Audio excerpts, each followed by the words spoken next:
Se dio a conocer la Encuesta Nacional de Seguridad Pública Urbana, conocida como ENSU, que elabora el Instituto Nacional de Estadística y Geografía, el INEGI. Los datos son los más recientes porque el corte es al primer trimestre de este año y hay cifras reveladoras como que el 62.1% de la población de 18 años y más pues manifiesta sentirse insegura, y de digamos, de esta muestra de población, pues casi 7 mujeres dicen sentirse inseguras en el lugar de residencia frente a 5 de cada hombre, de la población varonil, perdone usted. Yo le agradezco muchísimo al maestro Víctor Hernández, académico de la Facultad de Derecho de la Universidad Panamericana, que se enlace con nosotros vía Zoom para que nos ayude a analizar estas cifras que, si bien reportaron una baja con respecto al último informe de esta encuesta, sigue siendo una cifra alta. Maestro Víctor Hernández, lo saludo con mucho gusto. ¿Cómo está? Muy bien, muchísimas gracias por la invitación. Gracias. ¿Qué significa el hecho de que hoy el 62.1% de la población adulta en nuestro país perciba inseguridad? ¿Qué es lo que está fallando en las políticas públicas? ¿Qué observan ustedes? Bueno, de entrada hay que advertir por qué se distingue entre la percepción material de cuánta incidencia delictiva hay, es decir, digamos, en términos reales, qué es lo que ocurre en el mundo criminal todos los días, versus la percepción de seguridad pública, que se trata más bien de una percepción generalizada de la ciudadanía. Al momento de diseñar políticas de seguridad pública siempre están estos dos ámbitos que idealmente tendrían que estar relacionados, pero que en ocasiones ocurren ciertos fenómenos de desfase. Por ejemplo, hay zonas del país donde hay estrategias de seguridad que están funcionando y a pesar de eso la percepción de inseguridad puede ser muy alta, lo cual significaría que el gobierno no tiene tanto un problema de delincuencia como sí un problema de comunicación en explicar por qué está funcionando su estrategia y pues en muchos sentidos el arte de gobernar es el arte de comunicar. Y también puedes tener fenómenos a la inversa, donde a pesar de que materialmente la incidencia delictiva, ¿no? el número de delitos que están ocurriendo aumenta, la percepción de inseguridad disminuye. Entonces, son buenas noticias en el sentido de que a finales de la administración del presidente Enrique Peña Nieto andábamos rondando más o menos el 70-72% de percepción de inseguridad en la población generalizada, pero sigue siendo un logro pues bastante modesto, que apenas rebasa el umbral de lo estadísticamente significativo, y aquí estamos viendo, al menos a nivel federal, un problema de desfase.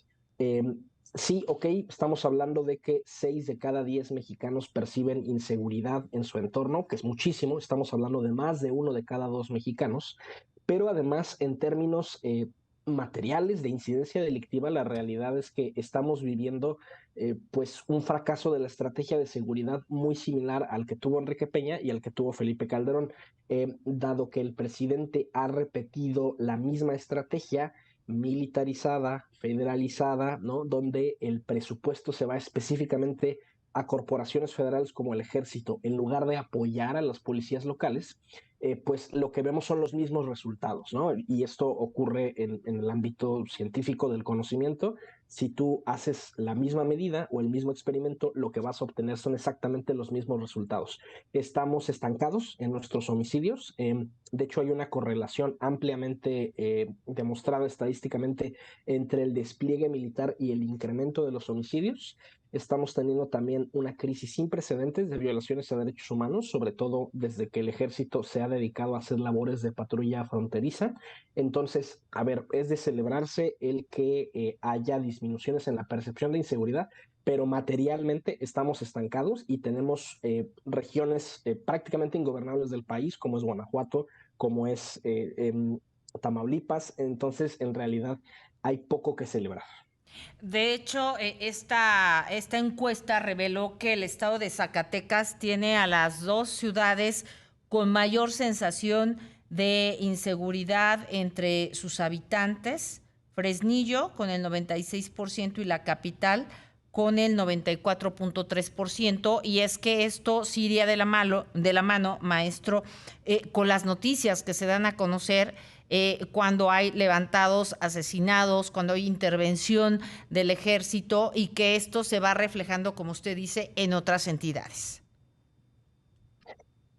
Quizás la mayor prueba del fracaso de esta estrategia conocida como guerra contra el narcotráfico tiene que ver justo con esos focos de incendio que aparecen sistemáticamente en todo el país. Si el ejército fuera la solución a los problemas, o en general hablemos de despliegue federal, porque, por ejemplo, hay entidades donde el despliegue de la Policía Federal con el presidente Calderón o de la Gendarmería con el presidente Enrique Peña se vendían como la solución, pero el problema es que lo que hemos visto es que donde se despliegan las Fuerzas Armadas, lo que hay es una especie de solución a corto plazo. En efecto, el mundo criminal se espanta, se intimida por la llegada de las Fuerzas Armadas, pero al final a largo plazo, que es lo que confía la delincuencia, que ok, el ejército llega un año y medio a un municipio, pero saben que alguna otra parte del país se va a incendiar, ¿no? Que si a lo mejor hoy no está Tamaulipas, seguramente será Chihuahua o será Sinaloa, entonces el mundo criminal se esconde un ratito, espera que el ejército se redespliegue a algún otro lado y la delincuencia vuelve a operar normalmente, y por eso lugares como Tamaulipas, lugares como Michoacán, han tenido redespliegues federales en múltiples ocasiones. No hay que olvidar, por ejemplo, que la guerra contra el narcotráfico, como la conocemos, empieza específicamente con un despliegue militar masivo en Michoacán, prácticamente una mini invasión de Michoacán por parte del ejército mexicano. Entonces, las Fuerzas Armadas o la Policía Federal, o llámese la corporación federal que se despliegue, funciona como una aspirina, funciona como un parchecito que palía los efectos del delito un ratito, pero no ataca con sus causas profundas, ¿no? Que son la impunidad, la parálisis de los juzgados, el cuello de botella, que es el Ministerio Público, que son problemas más estructurales. No se trata tanto de cuántos policías o de cuántos soldados. Creo que ahí se cortó la comunicación porque Tenemos estamos dando vueltas por las enlazados. calles. Ahí está. Lo retomamos, maestro Víctor Hernández, porque creo que ahí hubo un problema de internet. A ver si ahí lo podemos retomar. No, se cayó la comunicación cuando precisamente ahí lo tenemos. A ver, si lo perdimos unos segunditos, si retomamos la idea, por favor.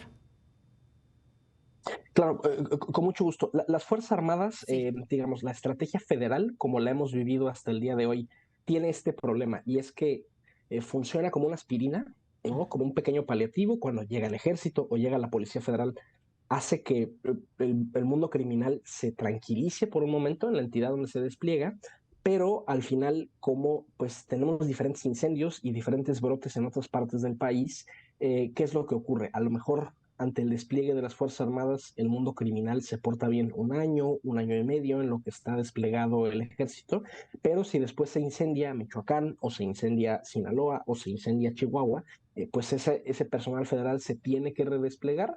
Ese personal puede ser la Policía Federal, o puede ser el Ejército, o puede ser la Marina. Entonces, el Ejército, pensémoslo como estamos viviendo un proceso infeccioso, el ejército funciona como un paracetamol, como algo que nos quita el dolor de cabeza, nos quita la fiebre un ratito, pero no es el antibiótico que necesitaríamos para lidiar con la infección, ¿no? Ese antibiótico tiene que ver más bien con atención a causas estructurales, como lo es, por ejemplo, la falta de suficientes detectives, ¿no? La falta de ministerios públicos para atender los delitos que se cometen todos los años en el país, que de acuerdo con el INEGI, con la encuesta nacional de victimización, estamos hablando de en promedio 30 millones de delitos todos los años. Nos falta que los juzgados se agilicen, porque el derecho mexicano es demasiado robusto, es demasiado complicado, entonces eso alimenta la impunidad. Entonces, más allá de tener más soldados o de tener más policías federales dando vueltas al azar, el problema es cómo le damos cauce al sistema de justicia que está crónicamente atorado, y que pues no le da respuesta a la necesidad de justicia de la ciudadanía. Maestro, pero hay tiempo de darle cauce a este sistema de justicia cuando, bueno, ya se probaron estas políticas públicas fallidas del actual gobierno, es decir, no han dado la solución que se necesitaba, y pues ya falta poco tiempo y entramos en periodo electoral. Entonces, ¿qué se tendría que hacer? México, lamentablemente, en las últimas 3 administraciones ha entrado en esta dinámica muy parecida a este rito religioso de los aztecas de la ceremonia del fuego nuevo, ¿no? Que los aztecas cada 52 años quemaban toda su ciudad, ¿no? Para hacer nuevas todas las cosas bajo el fuego. Y lo mismo nos ocurre en el mundo político mexicano. Cada uno de los últimos 3 presidentes ha tenido la idea de crear su nueva policía. Felipe Calderón crea la Policía Federal a partir de lo que era solamente la Policía Federal de Caminos. Enrique Peña crea la Gendarmería, ahora tenemos la Guardia Nacional. Y es problemático porque es como estamos quitando la costrita de una herida, ¿no? En lugar de permitir que las políticas públicas tengan tiempo de surtir efecto, tengan tiempo de madurar estas instituciones o estos proyectos de política pública, cada 6 años que pasa, llega un nuevo personaje, nos dicen todo lo que ocurrió estuvo mal y hay que reinventar el agua tibia. Eh, y en muy buena medida estamos viendo lo mismo, ¿no? Estamos viendo otra vez la misma cantaleta. Estamos viendo candidatos que nos dicen, bueno, la militarización es dañina, es nociva, pero les pido su confianza, que me lo presten al ejército solo un sexenio más para resolver esta crisis de inseguridad. Y en esos préstame, en esos vía mientras, ya nos aventamos 16 años, ¿no? Es decir, lo que se había presentado como una medida extraordinaria y temporal, hoy es la nueva normalidad, que es la militarización no solo de la seguridad pública, sino de la vida pública en general. ¿Cuál es la solución? Y esto es lo que es impopular. Las soluciones son a largo plazo. La delincuencia a estos niveles no es un problema que se resuelve en un sexenio y las medidas estructurales para resolverlo nunca van a rendir efectos a corto plazo. Por ejemplo, vamos a hablar de los datos. Se cometen 30 millones de delitos todos los años en México. Y la ley mexicana establece que los únicos detectives del Estado mexicano son los ministerios públicos, los fiscales. Y de acuerdo con el INEGI, hay más o menos en México 13,000 ministerios públicos. Si tú divides No, bueno. 30 millones de delitos entre 13,000 detectives, te toca como de a 2,200 delitos por cada uno, ¿no? O sea, no hay persona que Claro. pueda, no hay detective que pueda investigar este número de delitos, ¿no? Hay organizaciones como el World Justice Project que lo que han dicho es copiemos el modelo europeo, donde quien investiga no es el fiscal nada más es un abogado que litiga el caso, pero quien investiga y los detectives es la policía, ¿no? Y en México tenemos poco más de 300,000 policías, si sumamos municipales, estatales, ok, ahí podemos destrabar algo. Y dos, tenemos un problema de sobrepeso jurídico.